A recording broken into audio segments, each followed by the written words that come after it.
Et pour vous, la culture, c'est quoi? La culture en tant que vision historique d'un peuple et de comment il avance. Et puis il y a la culture, l'art sous toutes ses formes. Et ça sépare, chacun fait sa culture de son côté. Et c'est pas de l'art. L'art, par contre, pour moi, rassemble. C'est-à-dire qu'on peut être sensible à n'importe quel art de n'importe quel endroit. Et d'ailleurs, tu parlais de l'Allemagne tout à l'heure. L'Allemagne, on est imbriqué dans leur histoire artistique, entre les auteurs, les philosophes, les cinéastes, les acteurs. Il y a tellement de choses, les peintres. Donc ça ne se termine pas. Est-ce qu'il y a des passerelles ou est-ce que c'est vraiment des... C'est universel, l'art est universel. Tu mets un petit Chinois devant une peinture, devant un grand tableau qui a été peint par un Flamand, il aura peut-être une émotion et qui n'a rien à voir avec sa culture.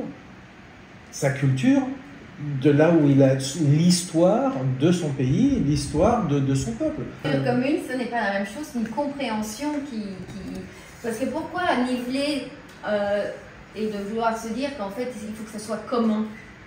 Ce qui est intéressant, c'est l'interaction et de grandir avec, mais du coup, dire est-ce qu'il faut une culture commune? C'est comme si on nivelait les différences. Si tu parles de passerelle, c'est de ressentir une émotion, ça oui. Ça amène peut-être justement à l'ouverture, à la tolérance, à la curiosité, à aller voir comment les petites passerelles peuvent se faire. Mais de là à dire qu'il faut que ça soit commun, je trouve que c'est peut-être dangereux. Enfin, ça peut faire qu'on ait envie que tout soit pareil. Ce que je trouve qui est joli, c'est de se dire que ça ouvre à la curiosité de la différence, à l'envie d'aller découvrir ce qui n'est pas nous, au partage. Et du coup, à ouvrir les horizons plutôt qu'à vouloir tout faire pareil. À la compréhension de l'autre, on vit ensemble. À la compréhension de soi, au fait d'évoluer, au fait de découvrir des choses qui peuvent nous...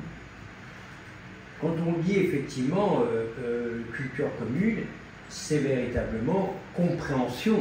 Effectivement. C'est pas du tout pareil. C'est pas du tout pareil, en effet. D'ouvrir une compréhension que... Et effectivement, qu'il y ait comme ça, c'est... oui, on le dit, des passerelles qui permettent qu'on se comprenne. C'est partager, c'est comprendre l'autre, c'est que chacun avec sa spécificité, sa personnalité, son univers, et que les univers, son émotion, son héritage, et que tout ceci se comprenne. C'est une très bonne, je dirais, perception. Et on est quand même dans l'univers de la culture, enfin, dans cet univers vaste de la culture. C'est pour ça que c'est essentiel. On ne peut pas vivre sans. Voilà. Quand on imagine, il y a certaines personnes qui pensent que c'est pas, il faut d'abord manger, il faut d'abord boire, évidemment, hein, il faut boire, il faut manger, il faut un toit au-dessus de la tête, il faut se couvrir, voilà.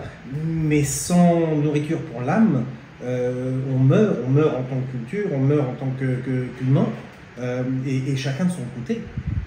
Et ça, c'est pire. C'est-à-dire que je pense que je préfère vivre ensemble et partager des choses ensemble moins longtemps que de vivre longtemps tout seul dans ma grotte. Il vaut mieux être en bonne santé longtemps. Tu dirais quoi, toi, Sandra? Ce que j'ai trouvé hyper intéressant, justement, en écrivant Ce seul en scène, c'est qu'en partant de quelque chose de très intime et de très personnel, en fait, on touche plein de gens extrêmement différents, il y a des niveaux hyper différents. Et on va les toucher sur des endroits qui sont intimes pour eux.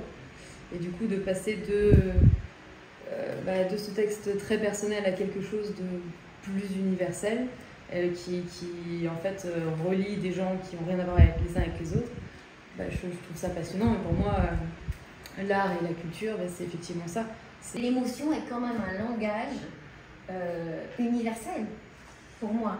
Et donc, quand on passe par l'artistique, il y a quand même des échanges. Oui, je trouve que le champ de connexion que le culturel offre est très large et en même temps spécifique et unique. La danse, la musique. Il y a des musiques qu'on adore qui nous bouleversent dans une langue qu'on ne comprend pas. C'est sûr. Donc voilà, je trouve que c'est une part J'arrête. terriblement précieuse du vivant, et quand tu dis je préfère vivre longtemps, c'est quelque chose qui allume, c'est quelque chose qui donne du goût à la vie, c'est quelque chose qui donne du précieux à être ici sur Terre. Et vivre ce précieux-là tout seul, c'est beaucoup moins précieux. On a fait une précieuse interview. Merci. À vous de jouer, et pour vous, la culture, c'est quoi?